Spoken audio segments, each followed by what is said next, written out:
ಓಂ ರಾಮ್ ರಾಹುವೇ ನಮಃ. ಓಂ ಕೇಂ ಕೇತುವೆ ನಮಃ. ರಾಹುಕೇತುಗಳ ಜಪ ಮಾಡಿ 108 ಸರಿ ದಿನವೂ ರಾಹುಕೇತುಗಳು ಗೋಚಾರದಲ್ಲಿ ಕೊಡುವ ಫಲಗಳು ನಿವಾರಣೆಯಾಗುತ್ತದೆ. 1ರಲ್ಲಿ ಇದ್ದರೆ ನಷ್ಟ, ಕಷ್ಟ, ರೋಗಗಳು ಬರುತ್ತದೆ. 2ರಲ್ಲಿದ್ದರೆ ದಾರಿದ್ರ್ಯ, ಜಗಳ. 3ರಲ್ಲಿ ಲಾಭ, ಸುಖ. 4ರಲ್ಲಿ ವೈರಿಗಳು ವೃದ್ಧಿಯಾಗುತ್ತಾರೆ, ಭೀತಿ ಇರುತ್ತದೆ.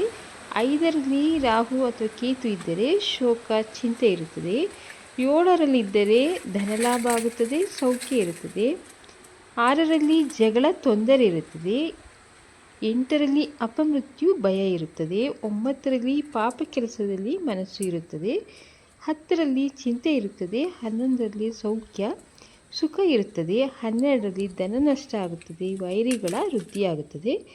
ನೀಚ ಫಲ ಹೋಗಲು ರಾಹುಕೇತುಗಳ ಜಪ ಮಾಡಿ, ನೀಲಿ ಹೂವುಗಳಿಂದ ಸರಸ್ವತಿ ಪೂಜೆ ಮಾಡಿ, ಗಣಪತಿ ಮತ್ತು ಹನುಮಂತನ ಆರಾಧನೆ ಪೂಜೆ ಮಾಡಿ, ನಾಯಿಗಳಿಗೆ ಆಹಾರ ಹಾಕಿ. ಇದರಿಂದ ರಾಹುಕೇತುಗಳ ಕಷ್ಟ ಪರಿಹಾರ